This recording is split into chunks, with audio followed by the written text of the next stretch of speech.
Hey everybody, it's Simon from Lake Hub. It's dove season and I wanted to share with you all of the gear that I take out in the field when I go dove hunting.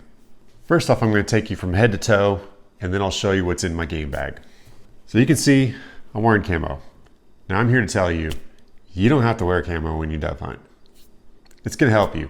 Whenever you're hunting anything, it's always helpful to camo out head to toe. But you really don't have to. You don't have to. Don't wear anything bright or light colored or anything like that. Birds can see full color, HD. They can see way better than we can. Pretty much every bird that I know of, any bird that you're chasing, it can see better than you. But all that said, you wear a dark shirt, blue jeans, dark hat, you're on the edge of a field, you don't move, they don't think you're a threat. I'm here to tell you that for sure, for certain. But again, if you camo out, I've done the, paint my face, camo, neck gaiter, the whole thing, and you do have a better chance of shooting more birds. So this is what I usually go with, like a mesh back, kind of lighter weight. It's hot. The beginning of dove season is hot. It cools off, by October. Then you can start throwing layers on and all that kind of stuff, or just go with like a cotton shirt instead of this, which is it's like a jersey, really light. The wind goes right through it. Long sleeves, I don't care, doesn't matter, doesn't bother me. Short sleeves, long sleeves, doesn't really matter. The pattern, this isn't deer hunting. You don't need to match the terrain that you're in. You just need to kind of break it up a little bit. That's all. You're just trying to not look like a threat as birds are passing over, or stay still and you're just a non-issue. That's what you're going for when you're dove hunting. Blue jeans, that's what I usually wear. I either wear brown or olive drab cotton duck jeans, like canvas jeans, or blue jeans. Doesn't really matter. Snake boots. Definitely snake boots. You're going to be probably romping through some, kind of jungle territory, hunting down some birds that you dropped and you couldn't find, or you're going through a hayfield or something like that. Snake boots. So that's kind of my head to toe. And then what do I carry in my bag? What are the bare essentials? And then what are the things that I found that have been really helpful to me? So first off, bare essentials. Ziploc bag, something to cleaning in the field is so much easier than cleaning at home with birds because you got feathers everywhere. So cleaning is quick and easy. You don't need any tools. You got your tools right here. So take a bag with you, drop all your dove breasts, or if you're plucking a whole bird or whatever, put them in here, throw them in a cooler or whatever. Even if you don't do that, if you don't have very far to go, not a problem. So definitely bring these. Depending on how much shooting you're doing, and depending on how much you want to protect your ears, bring some ear protection. I like to go simple, but there are some really great high-end, hearing protection options these days, especially ones where you can it's kind of crazy, the technology where you can talk to each other, talk with your buddy, but then the shooting, kind of range and decibels and all that kind of stuff, it blocks us out. I don't know how it works, some kind of black magic, but pretty cool. All right, what else we got here? I used to use one of these. This is a sleeve, goes on the butt end of your shotgun. It's got 5 pockets. These are like neoprene, and this is kind of an elastic kind of deal. Stretches over. I used to use this. I used to think, that's a really great accessory. That's going to be really handy. It's not. I stopped using it. It gets in the way. It slides up and down, doesn't stay straight, and I never actually used them. And then I've got these shiny, shells on the end of my gun. I don't know. I just don't like it. So that's something that I got. I don't really use. I keep it in my bag. I haven't used it in years and years. One thing that I did upgrade and has been awesome is a sight, is a fiber optic sight. So this one actually came in a kit. It's 3 different brands of gun. I gave one to a buddy, and so I've got one left over. But just to show you, for example, they have they have universal ones that are magnetic. This is actually a clip-on. Here's what it is. It's a fiber optic. Let's see if I can get it to focus there. It's not going to focus, but that's okay. So it's just like a little fluorescent piece, right? This catches the light, and then what you see is that, and it glows. I'm telling you, there you go. So you can see I'll cover it up and then let the light in. That's what you see instead of your bead. So you put it right in front of your bead, right on the vent rib rail at the end of your gun. You just push it up to the bead, and then you see a little glowing bead. And let me tell you what, in the early morning light, I mean, that's just beautiful. It's a beautiful thing. This will improve your marksmanship more than anything else. It's like a $10 investment. No brainer. Do it. This will get you more birds. All right, what else we got here? So some kind of light. I like this one right here as I drop it on the table. I like it because I can drop it a lot and it still works. So there's that. It's a Phoenix brand. This is an E12 model. And what I like about it is that it uses one AA battery. It's just really, it's simple. It's got 3 settings, and I'm not shining it at, I'm not even gonna shine it at my camera. It's bright. It's that bright. You tell ghost stories and stuff. This is an awesome little pocket flashlight. This goes with me anywhere, fishing, hunting, camping. This goes with me all the time. Headlamps are awesome too. It just depends on what kind of situation you're getting into. Some people hunt off the back of their truck. You don't need a light, okay? But if you're bushwhacking, like I find myself doing a lot in public land and stuff, you will need a light. Speaking of bushwhacking, trail markers. Now, sometimes you don't want to give away your spots if you're on public land, but you can put these in kind of, inconspicuous areas, mainly trail tacks. I like to put them at the bottom of trees because then I know to look for them at the bottom of trees and they're not at eye level where other people might see them. That's just me. Just kind of being sneaky about my spots. Trail tacks are really great. These are reflective too. And so they show up, I mean, in a headlamp, even on, this one's got, red light, high and low, and then a white light, high and low. So even in low red light, I mean, these things can show up, I don't know, 30 yards away, pretty easily.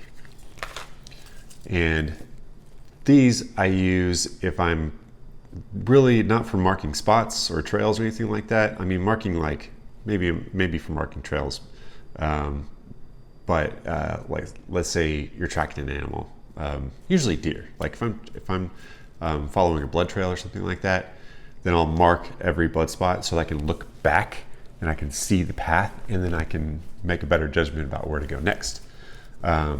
You don't really find yourself doing that a lot with dove. I mean, sometimes you're off trying to find a bird that you're pretty sure fell this way or whatever. But this is really compact. And if you've ever been lost, maybe that's just what it is. I have post-traumatic stress from a hike that went sideways one time like 15 years ago. So I'm gonna take my pinky with me. Machete. This is an inexpensive machete,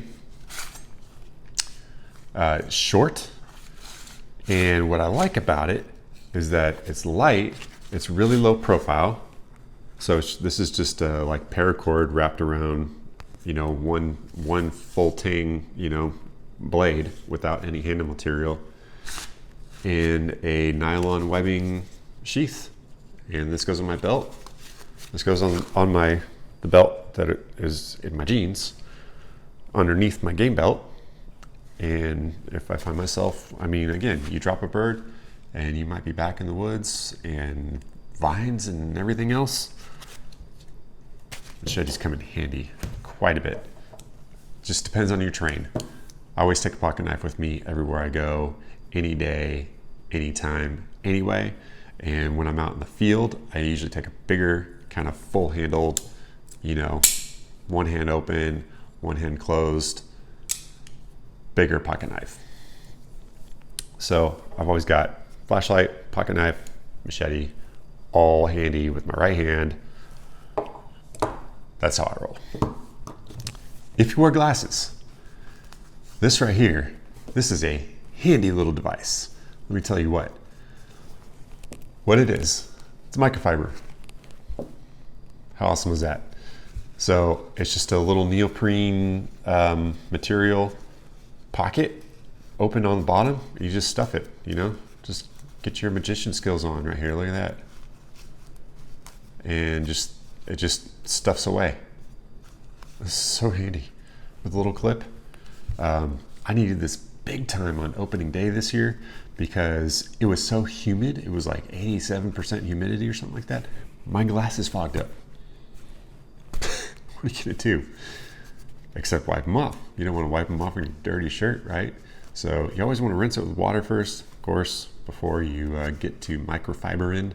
But if you have this on you, that's and this is one of those things. This goes in every hunting bag that I have because it's like $4. And if you've ever missed an opportunity to take a big animal because your scope was fogged up, because you're sitting there going buck fever, and then you go, okay, it's time, and you've been breathing on it. Yeah, you don't want that to happen. You want to have one of these handy really quick. If you wear glasses, even if you just wear sunglasses, because sunglasses are a great thing to take dove hunting, your eyesight, I mean, you have to be able to see far and very well, right? The birds, again, they're going to outsee you. So you have to rely on your eyes more than anything else. You have to see the birds coming from far away. And I'm talking like, I have like these little floaters, you know, you have those floaters in your eyes where you look at blue sky and you can kind of see some dots. Yeah, that's what dove look like when they're on their way to you. So you have to be on top of your eyeball game. So clean your glasses, clean your sunglasses. And then these are awesome. This is it's called a reader rest. Like reader glasses, and you rest them on here, and it's a magnet. So you just put this on one side of your shirt, put this one on the front, and the design is such that you hang them in here like that, and then you lean over to pick up a bird. Your glasses don't fall out, because if you tuck them right here or you tuck them right here, they fall out.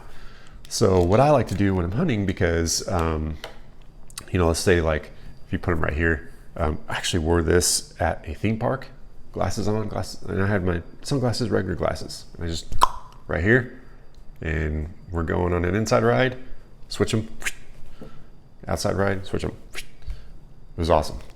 Didn't have to dig around for my glasses. I wear aviators, man. I can't put them like on top of my hat or anything like that. So when I'm hunting, to get them out of the front, so they're not in the way, I put it right here on the back, because you're only really going to switch your glasses one time. So if you're wearing sunglasses, then and you don't have them on your hat or something like that, then you're really going to put them on one time. Reader rest. Really love that. Great little invention. A couple more things. Bugs, skeeters. Yes, you're going to get mauled. You're probably going to get mauled. So bug spray. I also, one year I got chiggers really bad, like 24 chigger bites. It was gnarly. So I always spray the top of my boots, spray my waist, and then give it a little, one of these, good to go. Thermacell. This thing is awesome too. If you're gonna be sitting in a spot for a long time, then these are really great. I mean, if there's low to no wind and you're gonna be in the same spot for a while, this will create like a cocoon of heaven for you. All right, decoys. You don't need decoys, but I've had birds fly into, you know. One thing to note is that the birds like to fly and land and take off into the wind. So if you're setting them up and the wind's to their back, that looks unnatural. It's one of those things I just learned, you know, over the years of reading something, you know, I read an article in an outdoor magazine or something, I don't know. So, and then started observing. It's totally true. It's totally true. So if you're gonna set decoys, set them facing into the wind. If you have those motorized mojo decoys, those are awesome. I've seen, you know, hunting with other people who've had them, and those totally work. I thought they were a gimmick. No, they bring birds in. They bring more birds in than these do, and that's just that. So what I like to do is with these are light and easy. I don't do the whole motorized thing. I mean, if I had like a really consistent, steady place where I hunted, I probably would. But since I don't, and I kind of bounce around, kind of a vagrant, then I just clip them on to this lanyard, and then I loop this around my game belt, clip it on, and it just hangs them, kind of knocks around on the back, and nice and easy. They're lightweight. All right, finally, not finally, two more things. One is a seat. If you're gonna be hunting for a long time, you're gonna want a seat. If you've been sitting there for an hour, nothing's flying, you're gonna wish that you brought a seat if you didn't have a seat. So little folding chairs are fine. What I like is the tried and true, most brilliant invention for dove hunting ever, the swiveling bucket top. These things are great. And if you've been dove hunting with a group of people before, I guarantee you somebody's been using one of these. So it fits on top of a 5-gallon bucket. You can throw all your junk in here, including water and snacks and extra shells and everything you need, right? In a 5-gallon bucket. But if you're walking, I would say more than 100 yards, this gets really tired really fast. And I don't just mean tired like, my arm's tired. I just mean the idea of it gets really tired really fast. And that's when a folding chair comes in handy. But what's great with the swivel top is that you can track so much easier on a swivel top. So there's a brand of chairs called Chama chairs. They're really expensive. They're like $150. But they're really nice swivel folding hunting chairs. I don't have one, but they are really cool. Finally, a lot of people like the vest, like the shooting vest, you know, camo game vest with like the game bag on the back. It kind of, you just toss your birds in the back, right? You've got a couple pockets in the front for shells and stuff.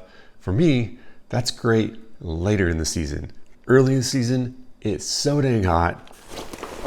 I prefer a game bag. And so this is like, some people call them a dove belt. So it's just a belt with 3 bags on it. It's a really simple device. I got just like an average price one 12 years ago, and it's showing little to no sign of wear at all. I put a dollar store plastic carabiner on here. This is what I loop my water bottle on, my Nalgene bottle. So spent shells and down birds go in here in the back, right in the back. And then shells go on the right, just for easy. I mean, that's my shell bag. Nothing else goes in there, because if you've been in a situation where you have to reload quickly, you need shells in, gone, no fumbling around. everything else goes in here. Sunglasses, bug spray, all my gadgets and gizmos, all my other stuff goes in here, snacks, whatever. So I preferred a dove belt. My controversial opinion of the day. Those are all the things that I use to go out dove hunting. Dove hunting is so much fun. Get out there, get some birds. We'll see you outside.